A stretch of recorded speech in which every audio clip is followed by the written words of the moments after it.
Salam benim değerli izleyicilerim. Kanalıma hoş geldiniz. Bugün sizle bir yerde lazerle pişireyim lokonu oynatacağım yani. Nece diyeyim? Başına it oyunu atacağım da yani. Dostlar videomuza geçmeden önce like atıp abone olun. Getdik videomuza. Deməli dostlar bir baxaq görək isindirək pişiyi.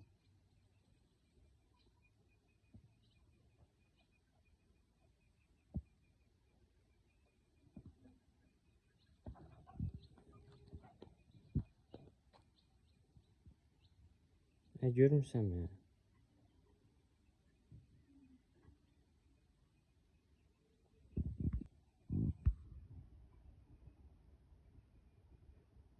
Pisi pisi. Niye oynamır bu? Bayaq dayanmırdı.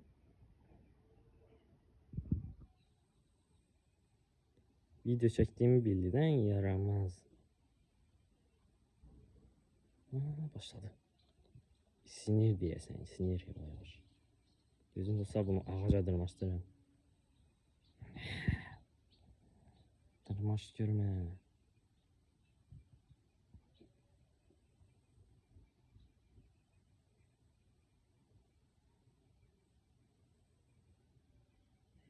Dostlar gelen videoda toyuqların üstüne eriyeceğim. Toyuqlar bundan korkur ama. Pis pis. Pis pis dırmaş görme ya. Bayağı ağaca. Səhv danışdım ya. Pisi pisi. Getdin. Aha. Dırmaş dırmaş. Aha. Sen tembel şey.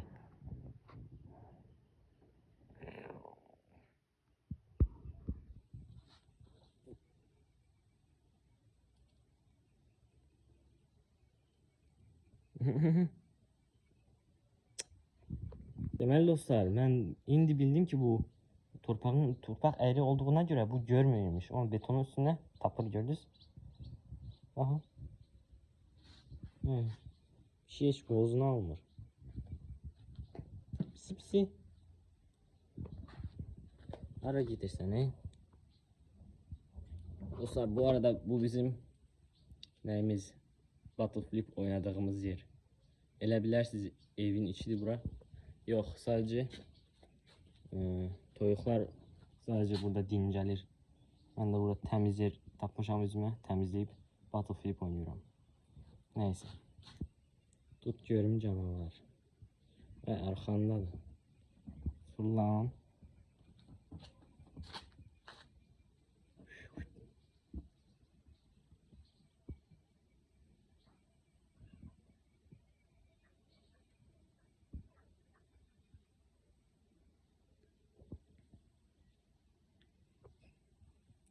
Pisi pisi.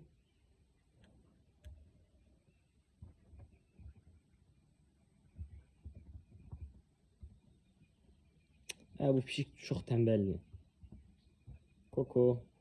Koko deyirəm, Loko. Miau. Yaramaz. Gözüm bunun başına it oynatacağım. Oynadan da yaramaz. Bakın mesela indisi toyuğun üstüne eləyirəm. Baxın görün ne olur. Tepkisi ne olacak?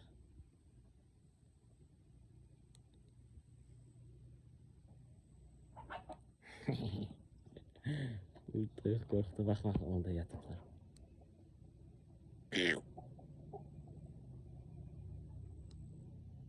Gözünü o birisine eləyim. Hara kaçırsan? Görürsünüz dostlar, yatan toyuqları qalxızıram ki video olsun.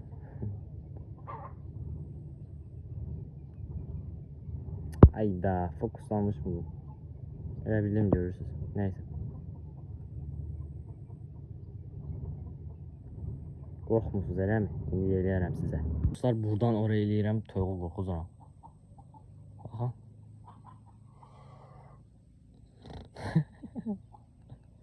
Yazıq toyuq. Qaçarkən yumurta eləyəcək bu dəqiqə. Neyse bunun o настроениясы kaçtı.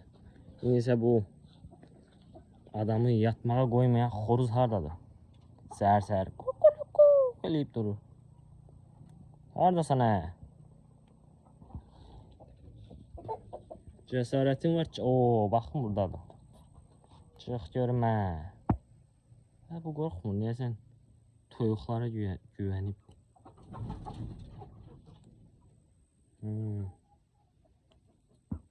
Neyse dostlar, videonu çox da uzun eləmirəm. Bir 6-7 dəqiqə olsa bəs var. Dostlar, bu arada abunə olun, kanalımız böyüsün. Dəstəyiniz üçün minnətdaram. Kanalımız ilerleyiş var da, yəni gözəl şəkildə. Kanalımızın yəqin ki 2 həftəsi var açılan. Yəni nəticələr gözəldir məncə. Ha dostlar, pişik tənbəl, ona görə oynamır bu. Neyse dostlar, izlediğiniz için sağ olun, minnətdaram. Abunə olub like atsanız sevinərəm. Sağ olun, hələlik.